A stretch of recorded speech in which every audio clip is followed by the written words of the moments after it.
Hi there, wig lover. This is a brief discussion about wig caps, namely what kind should you use. There are some pretty hard and fast rules for which caps you should use in which situation.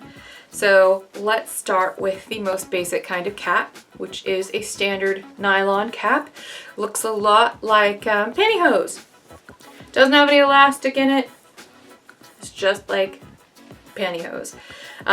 This is usually the best kind of cap to wear if you don't have a lot of hair to put underneath your wig.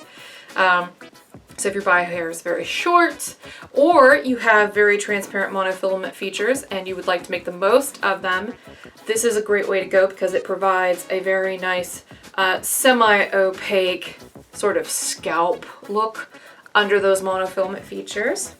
Helps lighten them up and make them a little bit more noticeable.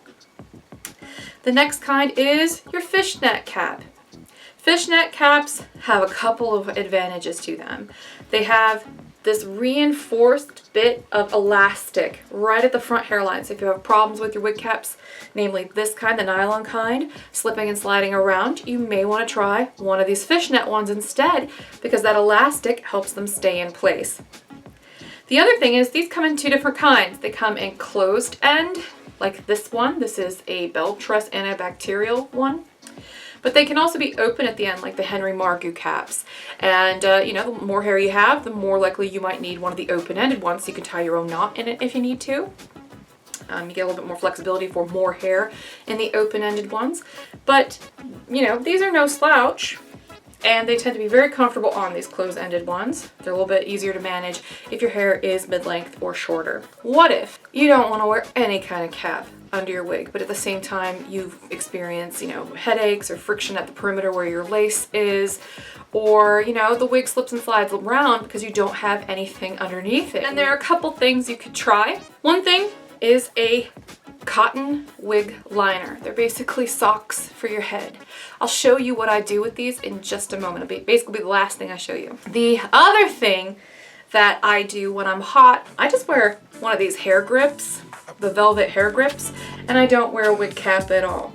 The hair grip stays in place all on its own, and then you can put the wig on over top of it. The wig will stay in place very nicely, and this will actually help if you get pressure headaches from your wigs. It adds like a little extra barrier protection, so it not only helps it fit more securely, but it can actually help it fit more comfortably as well. Now, if you opt to go without a wig cap on at all underneath your wig, you're gonna have to wash them more frequently. They're gonna get sweaty and gross. You can always spray them out with some dry shampoo once in a while, but you will have to wash them more frequently if you sweat in them more. The other thing that I recommend to people, especially if you have sensitive scalp, are these liners. What I do with the liners is probably different from what most people do with them.